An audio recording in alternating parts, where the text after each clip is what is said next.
السلام علیکم ورحمۃ اللہ وبرکاتہ نحمده ونصلی علی رسوله الکریم اما بعد فاعوذ باللہ السمیع العلیم من الشیطان الرجیم بسم اللہ الرحمن الرحیم رب اشرح لی صدری ویسر لی امری واحلل عقدۃ من لسانی یفقهوا قولی واجعل لي وزيرا من أهلي ربنا زدنا علما اللهم فقهنا في الدين وعلمنا تأويل ربي يسر ولا تعسر وتمم بالخير وبك نستعين. سورة البقرة آية number 188.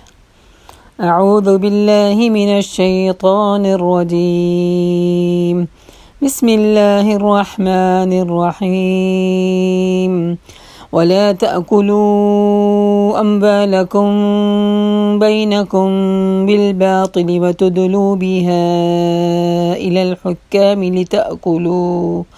لتأكلوا فريقا من أموال الناس بالإثم وأنتم تعلمون. ولا تأكلوا أموالكم بينكم بالباطل وتدلوا بها إلى الحكام لتأكلوا فريقا من أموال الناس بالإثم وأنتم تعلمون. تم لوگ نہ تو آپس میں ایک دوسرے کے مال ناروا طریقے سے کھاؤ اور نہ حاکموں کے آگے ان کو اس غرض کے لیے پیش کرو کہ تمہیں دوسروں کے مال کا کوئی حصہ قصداً ظالماً طریقے سے کھانے کا موقع مل جائے. یہاں پہ یہ جو ہے نا رشوت دینا دلانا اور کمزور کے مال کو ہڑپ کرنا اور کہ آپ اچھے سپیکر ہیں, آپ اچھی باتیں کر کے لوگوں کو دوسروں کے ایک مسکین جو ہے اس کے مال پہ قبضہ کرنا کیونکہ آپ کو بہت اچھی دلائل اور باتیں دینی آتی ہیں, دوسرا وائس ورثہ اس کو زمین اس کی ہے, جگہ اس کی ہے, لیکن اس کو دلائل دینے نہیں آ رہے, اس کے پاس کوئی ثبوت نہیں ہے, مگر ایک اس طرح زمینوں کو ہڑپ کرنا اور چوری ڈاکہ غبن رشوت کے ذریعے مال ہڑپ کرنا, یہ ساری چیزیں حرام طریقے ہیں. اللہ تعالیٰ نے اسے منع فرمایا. یسألونک عن الأحلة, لوگ تم سے چاند کی گھٹتی بڑھتی صورتوں کے متعلق پوچھتے ہیں. چاند بہت بڑی نشانی ہے اللہ تعالیٰ کی طرف سے ہمارے لیے. چاند ہمارے لیے دنوں کے چڑھنے اترنے ختم ہونے مہینے ختم ہونے سب, یہ اسلامی کیلنڈر ہمارے لیے سب سے پہلے جو ہے وہ ہمارے دین کو ہماری پریکٹس کو معیار دیتا ہے. ہمیں کب پتہ چلتا ہے کہ ہم چاند کو دیکھ کے رمضان مناتے ہیں, ہم چاند کو دیکھ کے عیدیں مناتے ہیں. تو چاند ہمارے لیے بہت بڑی اس میں اللہ تعالیٰ نے نشانی بنائی ہے. کہو یہ لوگوں کے لیے تاریخوں کے تعین کی اور حج کی علامتیں ہیں. نیز ان سے کہو یہ کوئی نیکی کا کام نہیں کہ تم اپنے گھروں کے پیچھے کی طرف سے داخل ہوتے ہو. نیکی تو اصل میں یہ ہے کہ آدمی اللہ کی ناراضگی سے بچے, لہٰذا تم اپنے گھروں میں دروازے ہی سے آیا کرو, البتہ اللہ سے ڈرتے رہا کرو شاید کہ تمہیں فلاح نصیب ہو جائے. اب یہاں سے پتہ چلتا ہے کہ کام کو صحیح طریقے سے کرنا چاہیے, الٹا طریقے سے کر کے کوئی زیادہ ثواب نہیں ملے گا. صحیح طریقے سے اور حدود کے اندر رہ کے کام کرنا چاہیے. اور تم اللہ کی راہ میں ان لوگوں سے ڈرو جو تم سے لڑتے ہیں, اور تم اللہ کی راہ میں ان لوگوں سے لڑو جو تم سے لڑتے ہیں, مگر زیادتی نہ کرو, اللہ زیادتی کرنے والوں کو پسند نہیں کرتا. یہاں پہ پھر وہی قصاص کی بات ہے, کوئی تم اس طرح کی چھیڑخانی کرتا ہے تو تم بھی برابر ان کو اپنا دفاع کرنے کے ساتھ ان کو جواب دو گے, ادروائز وہ تمہیں تر لقمہ سمجھ کے ہڑپ کر جائیں گے. ان سے لڑو جہاں بھی تمہارا ان سے مقابلہ پیش آیا, انہیں نکالو جہاں سے انہوں نے تم کو نکالا, اس لیے کہ قتل اگرچہ برا ہے مگر فتنہ اس سے بھی زیادہ برا ہے. اور مسجد حرام کے قریب جب تک تم ان سے نہ وہ لڑیں تم بھی نہ لڑو. اب یہ مسجد حرام کی ایک حرمت ہے, وہاں پہ تو بلا وجہ کہتے ہیں نا کہ آپ حرام کی حالت ہوتے ہیں آپ کو ناخن کاٹنے کی الاؤڈ نہیں ہے, یا اتنی اس کی حرمت ہے. تو اس لیے وہاں پہ اس کے قریب, لیکن اگر وہ وہاں پہ لڑنے سے نہ چوکے تو پھر کیا ہوگا, اب حرمت کو دیکھتے رہیں گے. مسلمانوں کی سب سے بڑی غلطی یہ ہوتی ہے کہ وہ اپنے اخلاق کو یہاں پہ بہت بڑا پریزنٹر بناتا ہے. وہ کہتا ہے نہیں مجھے نہیں ایسا کرنا, مجھے زیب نہیں دیتا. نہیں بھی تجھے زیب دیتا ہے, دشمن نے تمہارے گھر میں آ کے تمہیں تھپڑ مار دیا, تم چپ کر کے بیٹھے رہو گے تو تم بھی بے تکلف انہیں مارو. ایسے کافروں کی یہی سزا ہے. پھر اگر وہ باز آ جائے تو جان لو اللہ معاف کرنے والا اور رحم فرمانے والا ہے. تم ان سے لڑتے رہو یہاں تک کہ فتنہ باقی نہ رہے اور دین اللہ کے لیے ہو جائے. پھر اگر وہ باز آ جائیں تو سمجھ لو ظالموں کے سوا اور کسی پر دست درازی روا نہیں ہے. تو فتنہ جو ہے نا بہت شدید ہے. فتنے کو ختم کرنا سب سے بڑا مقصود ہے.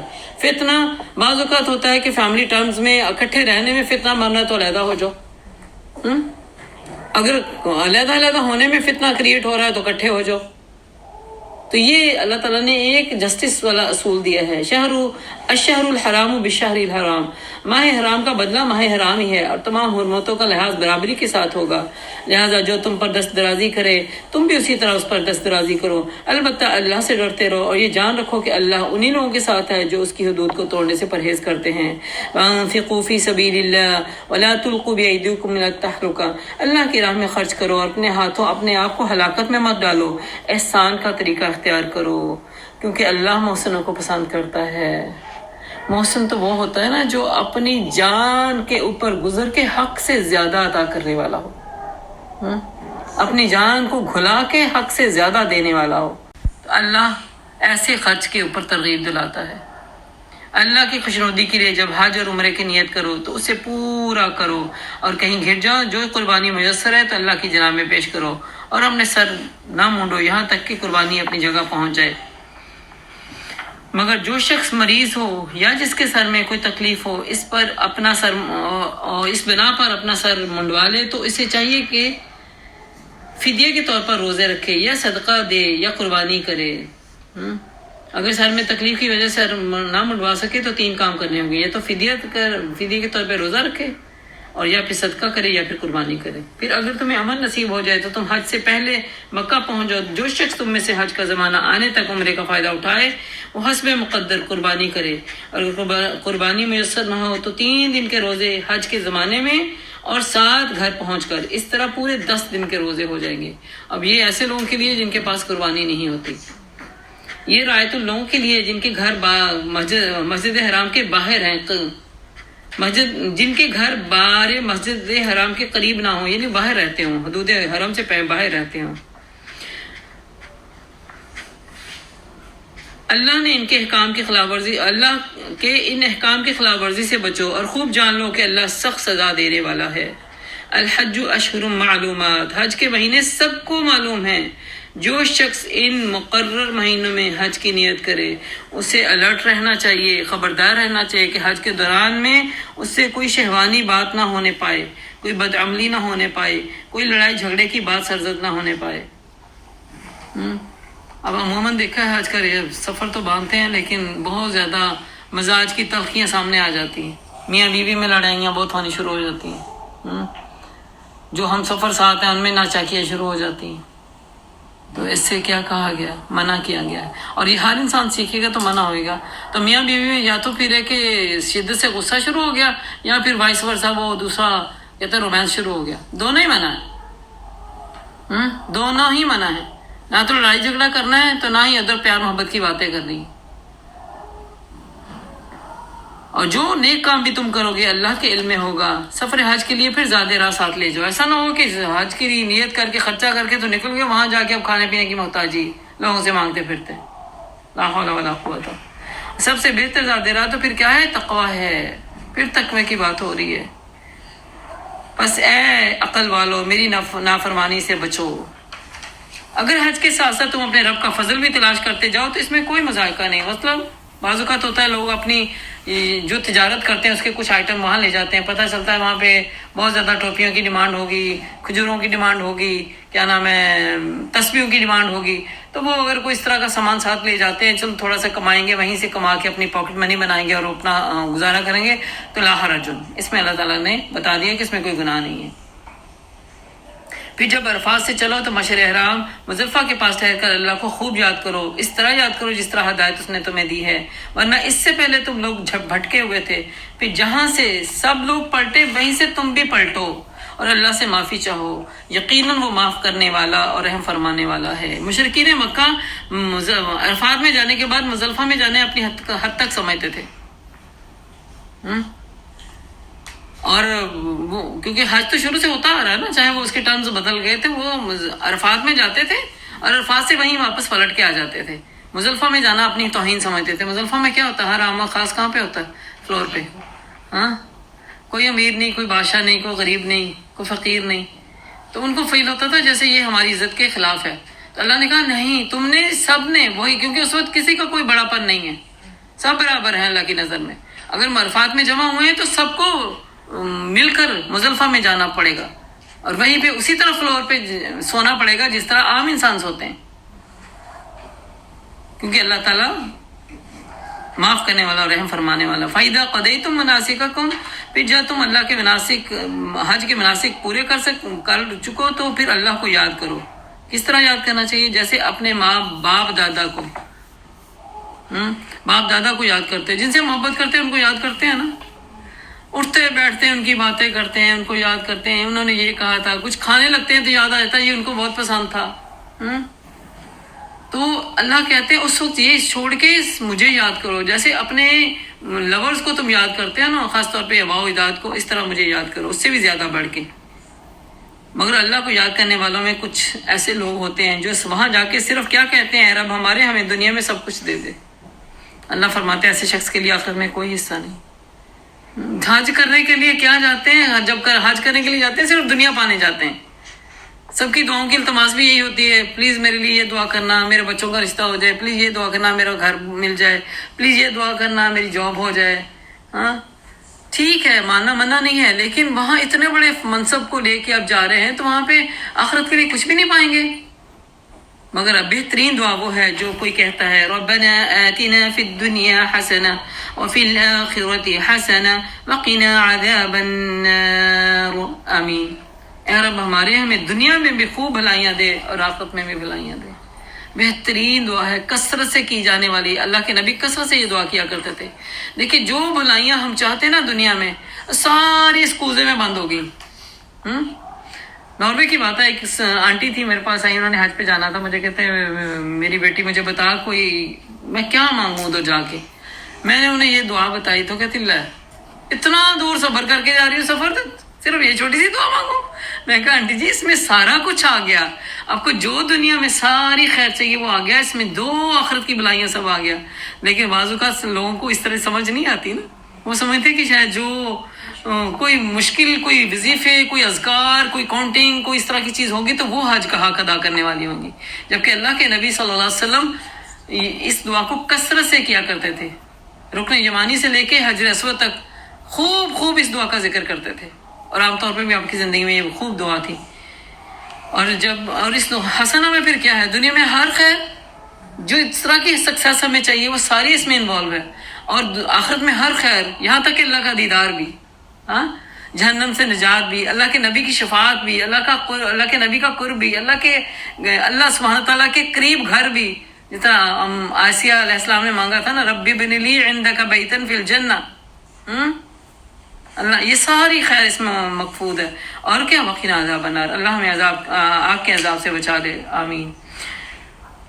ایسے لوگ اپنی کمائی کے مطابق دونوں جگہ حصہ پائیں گے. اللہ کو حساب چکاتے کبھی بھی کچھ دیر نہیں لگتی.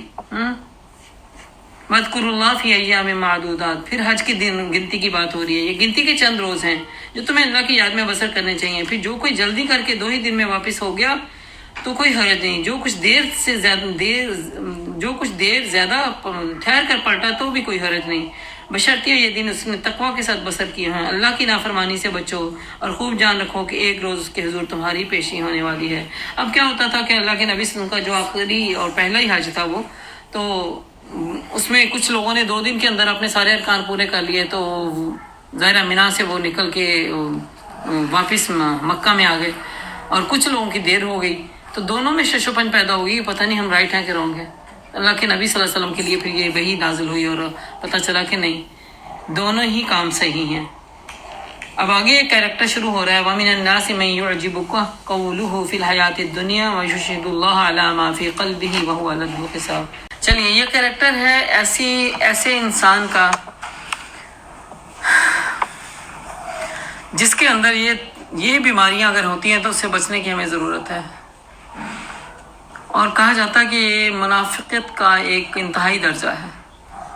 جو انسان باتیں تو بہت اچھی کرتا ہو لیکن بد زبان ہو، شارٹ ٹیمپر ہو، جب اس کے اوپر کوئی بات رکھیں تو فوراً آپے سے باہر ہو جاتا ہو. جب وہ خود بات کرے تو لمبی اچھے دار باتیں کر رہا ہو، لیکن اس کی باتوں میں آپ نے کوئی نقطہ پک اپ کر لیا کہ وہ فلاں بات اس نے رانگ کہہ دیا، اس پہ وہ آپ کا گلا پھاڑنے آ جائے، آپ کا گریبان پکڑ لے. کچھ ہوتے ہیں نا جن کی ویکنیسز اندر چھپی ہوتی ہیں، بظاہر انہوں نے ایک لبادہ اڑا ہوتا ہے، اور جب ایسی باتیں کر کے لوگوں کو اپنے رنگ میں ڈالنا چاہتے ہیں تو اس کے اوپر اگر کوئی آبجیکشن کر دیں تو ہاؤ ڈیئر یو. تو اس کیریکٹر سے بچنے کی ضرورت ہے. سائیکالوجی سائیکیٹرسٹ جو ہے نا اس میں اپنی زبان میں کہتے ہیں اس کو ایموشنل لیک، کہ ان کے ہر انسان کی کچھ نہ کچھ ایموشنل لیک ہوتے ہیں، جس پہ کامیاب انسان وہی ہے جو اپنی کمزوریوں کو پہچان کے خود اس پہ ورک کرتا ہے. کہاں کہاں میرے لیے وہ کہتی ہے میری نروس پہ دباؤ پڑتا ہے تو میں نے اس کو ٹھیک کرنا ہے، اور جب خود ٹھیک کر لیتا تو پھر اس کو آپے سے باہر ہونے کی ضرورت نہیں رہتی. دیکھیں جو انسان اصلاح کا دروازہ کھلا رکھتا ہے نا اس کو اپنی ہر کمی پیشی کو سننے کے لیے برداشت ہوتی ہے. جو لوگ اصلاح کا دروازہ بند کر دیتے ہیں نا وہ کہتے ہیں کہ میں انف کر رہا ہوں، میں ٹھیک ہوں، میں جو کہہ رہا ہوں وہ ٹھیک ہوں، میں جو سوچ رہا ہوں وہ ٹھیک ہوں، تو وہ اس کے لیے یہ شامت آ جاتی ہے. بعض اوقات انسان اپنے اس آوازاری میں اتنا انوالو ہوتا ہے کہ وہ نیک نیت سے سامنے والے نے کوئی کام کر دیا اس کے گلے پڑ جاتا ہے. تو میں منع نہیں کیا تھا یہاں سے نہیں اٹھنا، تم کیوں اٹھے؟ جیسے فار ایگزامپل بچوں کو بعض اوقات ہم پلے اسٹیشن سے اٹھاتے ہیں کہ نہیں اب کرنا، وہ بیچارہ اٹھا کے ادھر سے دوسری جگہ اگر رکھنا چاہے صاف کرنے کی نیت سے، اور دیکھ لیا پھر بھڑک اٹھے اس پہ. تو میں نے منع نہیں کیا تھا، تم نے یہ کیوں کیا، کیوں ہاتھ لگایا اس کو، کیوں اٹھایا؟ اس کی بات سنے بغیر کہ ہاں اس نے بات تو آپ کی مان لی تھی لیکن وہ تو صرف اس کو وہاں سے اٹھا کے دوسری جگہ رکھنا چاہتا تھا یا اس کو صاف ہی کرنا چاہتا تھا. تو اس طرح کا جو کیریکٹر نا اس سے بچنے کی ضرورت ہے. یہ کیریکٹر یہاں پہ دکھایا گیا کہ جب وہ اس پہ کوئی بھی بات ہو جائے اس کے اوپر تو وہ الد الخصام ہو جاتا ہے، جھگڑالو بن جاتا ہے، بدترین دشمن حق ہے وہ. پھر جب اسے اقتدار حاصل ہو جائے ایسے لوگوں کو تو کیا کرتا ہے، زمین اس کی ساری دوڑ دھوپ، تو زمین میں اس کی ساری دوڑ دھوپ اس لیے ہوتی ہے کہ فساد پھیلائے، اپنی من مرضی کے سودے کرے اللہ کی مرضی کو چھوڑ کے، کھیتوں کو غارت کرے. اپنی مرضی کے جب حکم نافذ کریں گے اللہ کی زمین میں تو ایسے ہی ہوگا نا، اور نسل انسانی کو تباہ کرے. ایسے رول سیٹ کر دیں گے جس میں انسانوں کی تباہی. اور دیکھیں جب اسکولوں میں آپ کی حیا کی لیول کو ختم کر دیا جائے تو پھر یہ نسل انسانی تباہ ہونے کا اندیشہ ہے کہ نہیں، بلکہ ہو رہی ہوتی ہے. ایسے لیڈر جب لیڈر بن جاتے ہیں نا، ایسے انسان جب لیڈر بنتے ہیں تو قومیں تباہ ہو جاتی ہیں. حالانکہ اللہ نے جسے وہ گواہ بنا رہا تھا فساد کو ہرگز پسند نہیں کرتا. وَإِذَا قِيلَ لَهُ اتَّقِ اللَّهَ أَخَذَتْهُ الْعِزَّةُ بِالْإِثْمِ فَحَسْبُهُ جَهَنَّمُ. جب اسے کہا جاتا ہے کہ اللہ سے ڈرو تو اپنے بقار کا خیال اس کو گناہ پر جما دیتا ہے، یعنی اس کی انا سامنے آ جاتی ہے. کبھی کہے نا کہ اللہ سے ڈرو، یہ جو کام کر رہے ہو یہ غلط ہے، تو کیا اس کے اندر ایک انا جاگ جاتی ہے کہ ہاں مجھے تم نے کہا، میں تو اس اسٹیٹس پہ کھڑا ہوں، تمہیں جرت کیسی ہے مجھ سے بات کرنے کی، تمہیں الاؤ کس نے کیا یہ کام کرنے کے لیے؟ تو یہ سراسر ناانصافی ہے اور غلط ہے. ایسے شخص کے لیے تو بس جہنم ہی پھر کافی ہے. اللہ تعالیٰ دیکھ لیں انجام کیا دے رہے ہیں، اور بہت برا ٹھکانہ ہے. دوسری طرف انسانوں میں سے کوئی ایسا ہے، کون ہے؟ وَمِنَ النَّاسِ مَن يَشْرِي نَفْسَهُ ابْتِغَاءَ مَرْضَاتِ اللَّهِ. یہ وہ انسان ہے جو اپنی جان کو مار کے لوگوں کو خوش کرنے، اللہ کو راضی کرنے میں لگا رہتا ہے نا. وہ اپنی انا کا مسئلہ نہیں بناتا، وہ پی جاتا ہے لوگوں کی باتوں کو، کڑوی کسالی باتوں کو پی جاتا ہے، تاکہ کیونکہ اس کے زبان سے ایک نکلی ہوئی بات کہیں ایسا نہ ہو کہ وہ اس کو جہنم کی کھائی میں پہنچا دے. کیونکہ اللہ کے نبی نے فرمایا نا، اور زبان ہی ایسی وہ تیز چھری ہے جو انسان کے کنٹرول میں نہیں ہوتی. جب انسان غصے میں یا آپے سے باہر ہوتا ہے اسے نہیں پتا وہ کیا کہہ رہا ہے. پیارے نبی صلی اللہ علیہ وسلم نے فرمایا کہ انسان سارے مہینہ یا ساری زندگی اچھے کام کر کے ایک نقطے پر پہنچا ہوتا ہے، لیکن زبان سے کوئی ایسی بات کہہ دیتا ہے جو اس کے ساری نیکیوں کو ہڑپ کر جاتی ہے. اور سم ٹائم یہ ہوتا ہے کہ انسان لاپرواہیوں کی زندگی گزار کے کوئی ایسی حکمت والی اچھی بات کہہ جاتا ہے جو اللہ کے یہاں مقبول ہو جاتی ہے تو وہ اس کے لیے کافی ہو جاتی ہے. تو اس لیے ہمیں اپنی زبان کا بہترین استعمال کرنا چاہیے. واللہ رؤوف بالعباد. اللہ تعالیٰ پھر ایسے انسانوں پر بہت شفیق اور رحم کرنے والا ہے اپنے بندوں پر. یا ایھا الذین آمنوا ادخلوا فی السلم کافہ. مجھے اور آپ کو سب کو اسلام میں پورے کے پورے داخل ہونے کے لیے کہا گیا ہے. پورے کے پورے داخل ہو جاؤ اور شیطان کی پیروی نہ کرو، وہ تمہارا کھلا دشمن ہے. پک اینڈ چوز کریں گے نا تو شیطان کے ہتھے چڑھیں گے. اپنے خواہشات کے بندے بنیں گے تو شیطان کے ہتھے چڑھ گئے، اپنے نفس کے بندے بن گئے تو شیطان کے ہتھے چڑھ گئے. مگر اللہ کے جو بندے اللہ سے ڈرنے والے ہوتے ہیں وہ اپنے نفس کو قابو میں رکھتے ہیں، لگام دے کے رکھتے ہیں. اللہ پاک ہمیں ان میں بنا دے. جو صاف صاف ہدایت تمہارے پاس آ چکی ہے، اگر ان کو پا لینے کے بعد تم نے لغزش دکھائی تو خوب جان رکھو کہ اللہ سب پر غالب اور حکیم و دانا ہے. ان ساری نصیحتوں اور ہدایتوں کے بعد بھی لوگ سیدھے نہ ہوں تو کیا آپ اس کے منتظر ہیں کہ اللہ بادلوں کا جھنڈ لگا کر آ جائے، فرشتوں کے پرے لے کے ساتھ آ جائے اور فیصلہ ہی کر ڈالے؟